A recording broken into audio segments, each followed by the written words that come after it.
Hello, everyone. Welcome back to Personalization Outbreak, your go-to podcast for meaningful conversations with influential leaders from different sectors every week. All episodes are available at ageofpersonalization.com, where you will find more content about leadership, strategy, and innovation. So if you relate to our content, please join the movement and help us spread the word. This week, we will be discussing why higher education institutions need to adapt the ways they are preparing students for jobs that don't yet exist and to solve for problems we haven't yet identified. Our guest today is Dr. Robert Johnson. Dr. Johnson is the sixth president of Western New England University, and he's leading the institution as it embarks on its second century. His unyielding belief in higher education as a public good and as a path for transforming individual lives has led him to dedicate his 30-year career to preparing students to adapt and succeed in a dynamic future. Together, we will discuss new ways to prepare students to do things that cannot be replicated by an algorithm or a robot by focusing on value creation as their mantra. We'll also talk about the importance of having an interdisciplinary approach to higher education in opposition of the traditional majoring systems. Finally, we will examine ways for institutions to partner with other sectors to start embracing personalization by valuing passions, personal passions, and allowing graduates to practice it in a meaningful way. So before we get started, hit the like button below. Share it with your colleagues, subscribe to our YouTube channel and social media at Glenn Yopes so that you can be in touch with our most recent content about leadership in the age of personalization. Let's get started.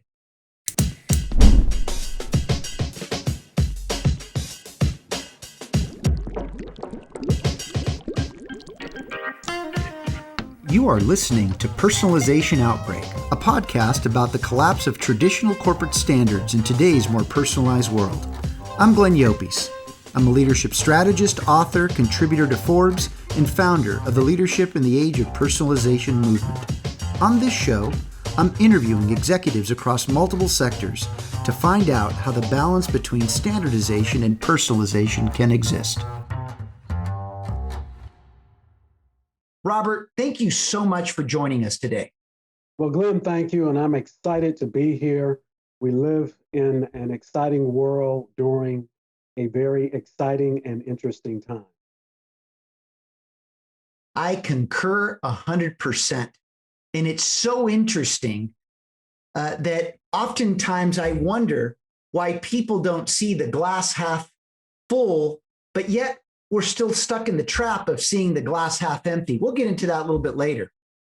But Robert, let's jump right into this. Issues around work of the future, the future of work, agile mind education, the agile university are topics that matter to you. So on that note, how must we as higher education leaders and as institutions prepare students to adapt and succeed in a dynamic future? Well, I think so. That's really a good question, Glenn, and thank you for asking.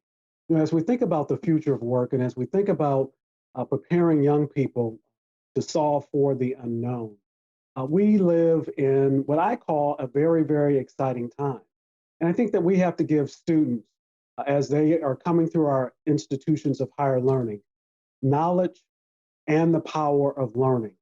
We have to give them the essential human skills that enable them to do things that cannot be replicated by an algorithm or a robot.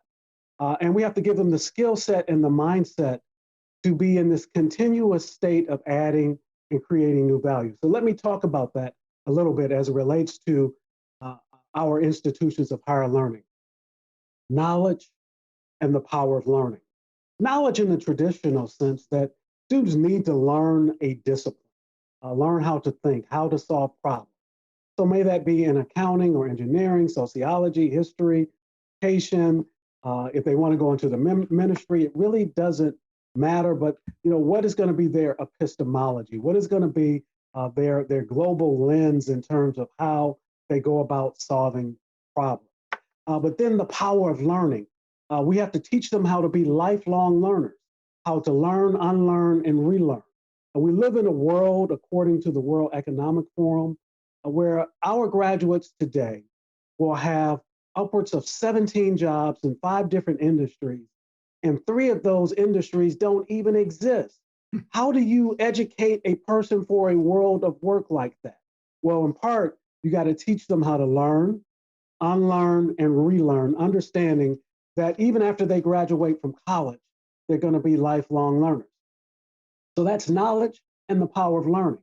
And now the essential human skills that can't be replicated by a robot: resilience, emotional intelligence, divergent thinking, how to throw the Legos across the table and create something out of nothing, to have an entrepreneurial mindset. And that's not educating the next generation of young people to become entrepreneurs, but it's that mindset. What is an entrepreneur? An entrepreneur is someone who identifies a problem, comes up with a solution, and finds a self-sustaining business model to solve that problem. They commoditize the solution. So if they have the essential human skills that can't be replicated by robots, and when they go get that first job, they have value creation as their mantra in all that they do, they can't help but be successful. Our job in institutions of higher learning are to give students the skill set and the mindset to get that first job and then create every job thereafter via value creation. So if every college graduate walks across the stage and understands that they're in the value creation business, if they understand that they have to have a personal brand, that if they get on the elevator with Warren Buffett and they're in downtown Chicago or New York or a major city in a building that is 60 or 70 stories high, and Warren Buffett walks in to that elevator with them, Glenn, and it's just the two of them, and Warren Buffett turns to them and says, you know what? Tell me your story. What's your brand? We're going up 60 floors here. If you can sell me on you as an individual based upon your personal brand, I'll make sure that you will have the job of a lifetime. So I want every student graduating from Western New England University 5 years from now, as we launch into the entering freshman class, that there'll be a day when you walk on my campus where every student can tell you their elevator speech. That's what personalization is all about. That's what your brand is all about, and constantly reinventing yourself time and time and time again. So for me, the agile mind, the agile mindset, preparing students for jobs that don't exist, to solve problems we haven't identified, utilizing technologies that haven't been created, is all about the individual understanding their place in the world and how they're going to continuously add and create new value. Wow, Robert, listen. Well, first of all, our listeners, I hope that you've got, pen and paper, or at least you're typing it into your iPhone or your smartphone, because it's only going to get better. Now, Robert, what you just said, if I may, is this: entrepreneurship is no longer a business term anymore. It's a way of life.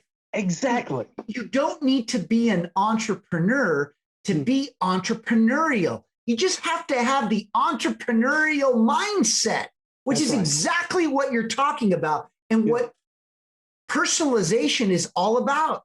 How can we know what we're capable of if we don't even know who we are as individuals? Exactly. So we can't allow society, we can't allow institutions to define us. The goal of the institution is to discover those innate capabilities and give them a platform that allows them to flourish. This is what I'm hearing from you. And the other part that I'm hearing is about the power of learning. And I love this, learning and unlearning. It's a constant cycle. And what you're saying here is make sure you don't fall into the standardization traps that slow your ability to strengthen your individual capacity. So look, this is what I'm taking away from this conversation already, Robert. So here's the follow-up question. Mhm. How does higher education, what do they have to do? And not that they don't do it, but what mechanisms can be put in place to better see, to better know the student? Because let's face it, we're all different. And the goal is to make sure, and you said it very well, let's make sure that technology doesn't replace the human. But that happens by making sure that we create, not to take away what you're all about, creating and guiding pathways to ensure that we put that student on a path to maximize their individual contribution as they move into the future. I'll stop for a minute, but this is how you've inspired me this far. So Glenn, let me put it to you this way. We have to, at our institutions of higher learning, truly develop the whole person. And when the student comes in on day one, we have to start them down the road of exploring their why, their reason for being. What is my purpose? What is it that I want to accomplish? Helping them to understand that we are all part of something bigger than ourselves. Look, what your degree will say on it in terms of major is important. But if we don't give students that skill set and mindset to go out into the world and be in the value creation business and understand their why, we start with your why first, your purpose, your reason for being. If we haven't done that, then we have committed educational malpractice. Because, and the reason we've committed educational malpractice is because your why is the thing that will constantly keep you grounded no matter what's going on in the world. So yeah, you got to have that discipline that you learn and that you become proficient in. But you got to learn how to, we as institutions have to reinvent ourselves so that our curriculum is transdisciplinary. The philosophy course in the humanities for a humanities major should also apply for business ethics course in the College of Business. It's got to be transdisciplinary. We need, in a perfect world, and I know I may have some colleagues out there, maybe even some of my faculty who will hear this, and it's a rhetorical question. Why do we need majors? Okay? In the traditional sense, why do we need majors? Now, I'm not saying just do away with them, but it's a question to be asked. What is the purpose of the major?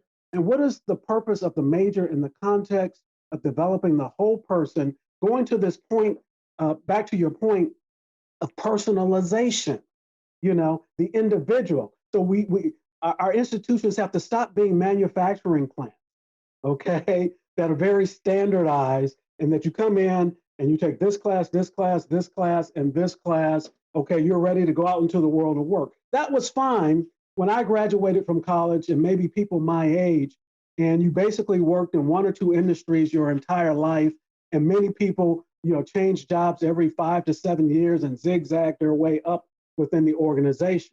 But in the world today, where value creation is what is appreciated, where the entrepreneurial mindset is kind of like the foundation of all that we do, our institutions of higher learning have to have a flexible, adaptable curriculum that allows students to come in through multiple points and ultimately graduate understanding that they have to know how to learn, unlearn, and relearn. And then after they graduate from our institutions, we have to have the infrastructure in place so that our alumni can come back, because our job is to help them to get that first job, and then they're going to have to create every job thereafter. There'll be a point where they have to retool themselves. Exactly. So how do we have a click and mortar campus? Okay, how do we have a click and mortar curriculum and environment where it's probably more mortar and less click? Because I think one of the things, listen, here we go. One of the things that we've learned in the pandemic, everybody was like, just do online learning and we'll solve all of higher education's problems in terms of cost. No, what we've learned is that modality in and of itself, particularly for the 17 to 22-year-old, is isolating. We're social beings. And if I'm going to teach that young person, how to be a divergent thinker and throw the Legos across the table and create something out of nothing, that comes through interaction. Some of my most memorable experiences at Morehouse College was in the residence hall. At 3 o'clock in the morning, us talking about how we were going to solve the world's problems or help, work to make Martin Luther King's birthday a national holiday. It's that interaction. It's their interaction with that faculty member who is a coach and a mentor, though that teaches you those life lessons. The class stuff becomes it's important, but in a lot of ways it's secondary to us developing the whole person. So that means mind, body, and soul.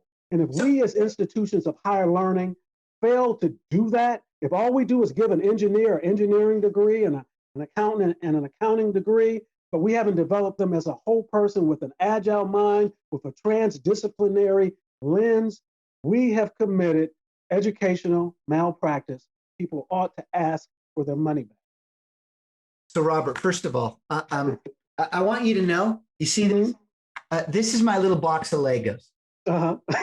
So I'm ready. I'm ready. Look, I'm ready to open up a new pack, throw them on the ground, and let's see what else we can create together. That's right. That's right. I love value creation. Value creation.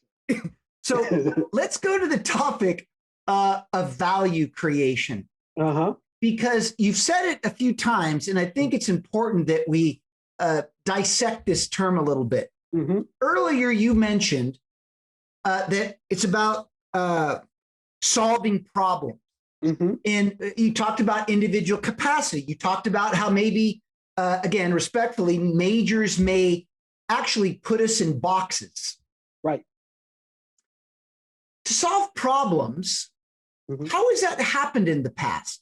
Because, and if I may, and I'd love for you to react to this, is we've been told how to solve problems rather than maybe asking ourselves, what do we solve for as individuals?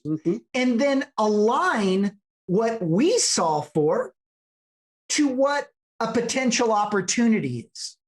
Exactly. Just food for thought, right? And I think this is what happens when we talk about majors. Like, I'll give you a personal example.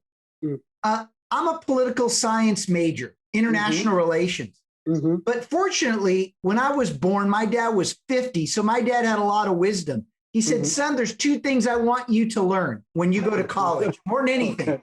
I want you to perfect your ability to communicate and your ability to write. Now, everything else has importance and value.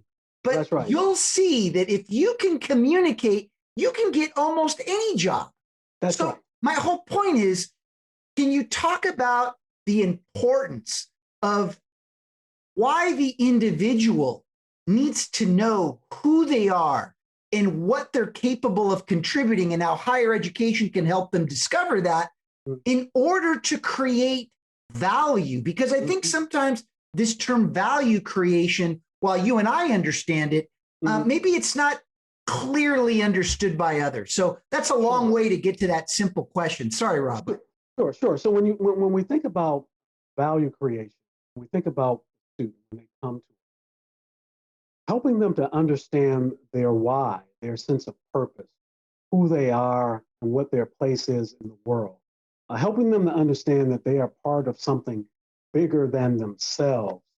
To the extent one can solve that problem or answer that question, puts you in a place, puts the individual in a place in a very personalized way, as you would put it, Glenn, to go out and do most anything that they desire to do, because the antithesis of that is, I don't know who I am, so I'll go to an institution of higher learning. They'll put me into a box. I'll be like a robot. I'll go out and get a job. They tell me I'm not supposed to get promoted for 5 years. Then what? Then after I get that job, another 5 to 7 years, then what? That's very robotic. That's very standardized. But if we train the individual mind, if we train the individual to be in the pursuit of their passion, to understand where they are in the world, they'll be in this state of continuously growing. Robert Johnson and his why when he was 30 is very different than his why today. Because I'm constantly asking myself every 2 or 3 years, what is my purpose? What is my why? What am I doing? Is this important to me? And if I, as a result of doing that, if we do that with our college students, that means they have to be in this constant state of reinventing themselves. Because what they're going to conclude as the world is changing, what was relevant to me 5 years ago is not relevant to me today. And if I want to remain relevant in the world, okay, I've got to change. I've got to change what I'm about and what my focus is. And people talk about the pandemic, and it's awful. Over 500,000 people have died. Millions have caught this virus. But what have people done when they've been at home? They've started creating stuff. They've come up with new ways of creating value, starting up businesses. People lose their jobs. During the Great Depression, some of the greatest companies that exist today were given birth during that time. Yeah. During World War II, the same thing. The dot-com bubble, the Great Recession. Well, so it is true right now. People who are exploring and defining, this is who I am and this is what I'm about, instead of waiting for the future to happen to you, you will go out and create your future. That's what this is all about. That's what personalization is all about. That's what understanding what my purpose is, how that will drive me to be successful. And when whoever I go to work for, or if I'm working for myself, I will naturally be in the value creation business. Because you know why? I know what I'm bringing to the table and how I can help you get more of what you already desire to get within your organization. Or if you're trying to solve a problem, I can say to you, Glenn, so have you thought about solving the problem this way? And look at it from this perspective. And by the way, this is how we can commoditize this. You're a business person. You're looking for somebody to come along and say, well, okay, that's another revenue stream. I like that, Robert. Go for it. For me, that's what it's all about. I love it, Robert. Why? I'm sorry, Robert. In what I love about what you're saying is just starting to happen in the workplace. What do I mean by this? How about if I told you that emerging leaders, even those 3 to 7 years out of college, they feel like their leaders are already surrendering. Oh, yeah. Yeah. In other words, they feel that their leaders haven't evolved with the times. And unfortunately, those are the leaders got their degrees that defined them to get into the workplace. When they got into the workplace, that institution continued to define them. The generation of students that you are empowering and providing them with all these transformational tools and thinking, Robert, they don't want to assimilate to anything that they don't believe is generating value, not only for themselves, but for society. That's right. So I just share this because what you're saying, they're just not words. They're real. And this is exactly the message that large and small corporations need to be hearing, because it's those early in career, those in mid-level management that's saying, wait a second, I don't fit here anymore because my leader isn't taking the time to know me and see the value creation that I can bring. Exactly. So Robert, how do we get employers to start thinking this way? And the truth is, how do we get those large employers to start partnering with Western New England University? Because go ahead. The point is that we have to focus and we have to think about the future of work from a totally different lens. And it can't, what we've discovered during this pandemic, things that we said we couldn't do in the workplace in terms of telecommuting and all of that kind of stuff, it's been blown out the window. Everybody's business model has evolved, and what does a 3-2-2 work week look like? Or 4-1, 2 work week look like? We have to reimagine not only higher education, but what the workplace is going to look like. And one of the challenges for my industry is how do we educate the next generation of young people to understand not only their value and their why and their passion and their purpose as they're preparing for the future of work, but how do they enter into organizations that will be working in this new paradigm? That's one side of the equation. The other side of the equation is how do we go into these corporations and help them understand that the real way that they get value creation from our graduates coming out of Western New England University is creating an environment where personalization is embodied, where personalization is something that we want, that inclusion is just part of who we are. We don't want you as a new employee to assimilate to our organization. We value your individual brand and the way that you create new value. And you know what? If we reach a point where my personal passion, my why is not congruent with the organization, then I move on. And in fact, the organization says, I will help you do that in a very meaningful and positive way.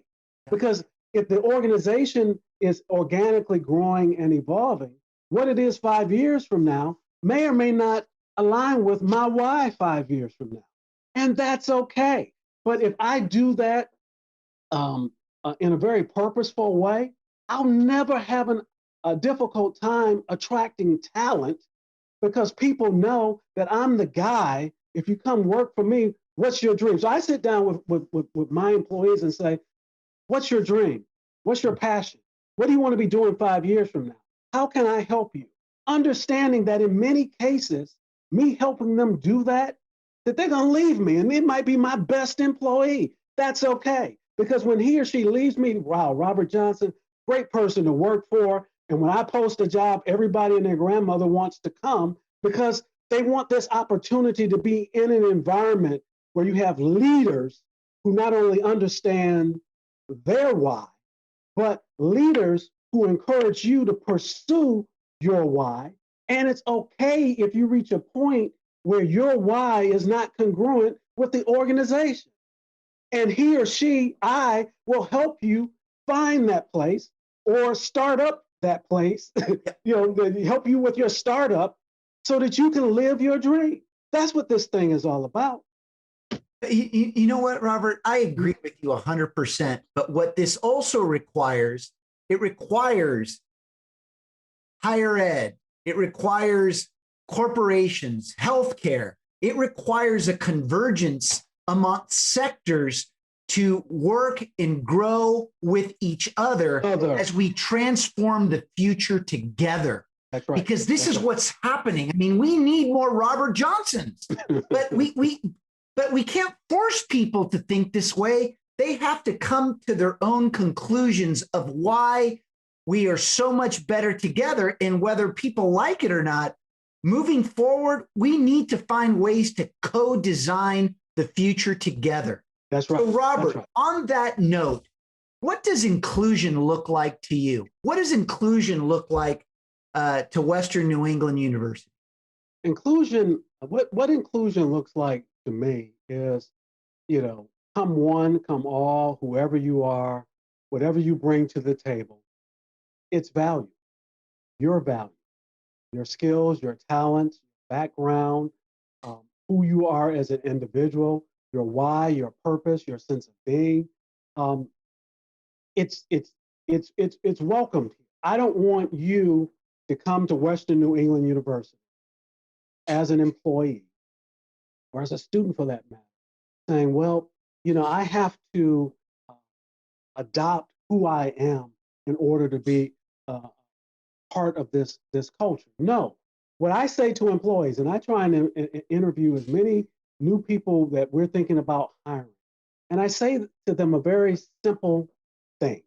Look, this is who we are. We embody humanity, human spirit. We want to make a difference and transform the lives of individuals. We want to do it with a sense of humanity, civility, and civil discourse in all that we do. I want you to pursue your dreams, your goals, your aspirations, pursue your passion. I want you to come to understand your why. I want you to do your job. If you're an accountant, I want you to, every debit and every credit's got to be perfect. I want you to do that. But from a values perspective, that's who we are. And if you embody that, come on, because that means you can be individual. You will be included as you are, as an individual. I don't want you, if you want, something that's very robotic and standardized and this, that, and the other, this is not going to be the place for you, because that's not what I'm about. And I think that there is some merit to the body takes on the characteristics of the head. And I do this with my vice presidents, with our deans. I expect them to be of this same mindset. And I say, you know what? And it's okay if you evolve to a point where this isn't for you at some point. That's great, because so inclusion, Glenn, is all about creating an environment where you can embody the value and the value that everybody brings to the table, no matter who they are, no matter what color skin they happen to have, their gender, their religion, anything else. Come one and come all. Bring me your weak, bring me your weary. I mean, it's just come on. This is a place. Now you have to be but you have to be of the mindset. You got to have this entrepreneurial mindset about being in the value creation business. You can't just come like, this is who I am, and I'm gonna kick my heels up, and I'm not. No, you got to create value. If you're in student affairs, you got to create value. If you're in academic affairs, you got to create value. If you're out there recruiting students, you got to create value. You got to be of the mindset, the entrepreneurial mindset of value creation. But you can do it in the Glenn way. The Robert can do it in the Robert way. Sheila can do it in the Sheila way, as long as it's leading to a common goal, to a common metric that we want to achieve. Look, where we are right now, if I want to get to New York, there are half a dozen different ways I can get there. Trains, planes, automobiles. There are 2 or 3 highway routes that I can take. One is not necessarily better than the other, but they all get us there. And so in the personalization business, when we think about higher education and how we want to educate students, all we simply say is, we're going to give you the tools to get to New York. I don't care how you get there.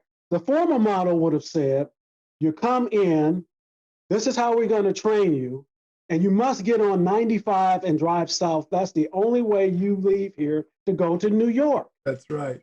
That's the old. I'm talking about the possibilities of the future. And Robert, this is what I love about your message. Mm-hmm. It's about respecting the individual. Mm-hmm. It's about giving people options. Mm-hmm. It's about recognizing that inclusion is a growth strategy. Exactly. Exactly. And that fundamentally, it's going to take us as individuals to embrace an entrepreneurial mindset, recognizing that we need to be the managers of our brands. Yes. To not only find our own dreams, but more so multiply opportunities, not just for other people, but to also strengthen humanity, which should be something that we must all inherently be responsible for doing. Glenn, look, Stephen Covey, in his book, 7 Hot Habits for Highly Effective People. Yeah. One of them is, how do you want to be remembered? And how does Robert Johnson want to be remembered? I want to be remembered as a person who had the ability to at least transform one person's life. And that one person, they may not become the next Mother Teresa or Martin Luther King, but they may inspire the next Mother Teresa, Martin Luther King. That one person may not discover the cure to cancer, but they may give birth or inspire the person who discovers the cure to cancer. My goal as a leader in higher education is I want to educate the next generation of young people, simply put, who will go out and transform the world with a sense of humanity, civility, civil discourse, and mutual respect in all that they do. Think about this, Glenn. What if everybody on the planet, when we wake up, every day would just say this one thing. I'm going to find one person that I don't know, and I'm going to either share a kind word or do a good deed and expect nothing in return. If we all woke up each and every day with that sense of humanity, the planet will become transformed overnight. And as institutions of higher learning here at Western New England University and all that we do as a community of learners, we want to transform the lives of this generation of students who will go out there with a sense of humanity and leave the world, simply put, better than the way they found it. Robert, that's a great way to close. Robert, look, you and I can talk all day long. I just love listening to you and your message. Robert, thank you so much for being with us today. And I can't thank you enough for the wisdom that you've shared, the insights that you've imparted upon us. And I'd really be honored to continue the conversation at some other time. But absolutely. This has been great, Glenn. You inspire me, man. I want to be like you when I grow up. No, it's the opposite. I want to be like you. I want to be like you when I grow up. Well, look, how about if we can learn to respect each other and change the future together? Absolutely. By me respecting your methods and you respecting mine, because that's the message of the day here, Robert Johnson. This is the message of the day. And as I always close, when we lead in the age of personalization, you will see things that others don't. Do what others won't and keep pushing when prudence says quit. Thank you so much for your time today, Robert. Thank you. Thank you so much, Glenn. You bet. Thanks for listening to Personalization Outbreak. Make sure to subscribe so you never miss a show. If you enjoyed the content, visit ageofpersonalization.com to check out our free streaming video series and learn how to get involved in the movement. I'm Glenn Yopes. I wish you a good day, and remember, without strategy, change is merely substitution, not evolution.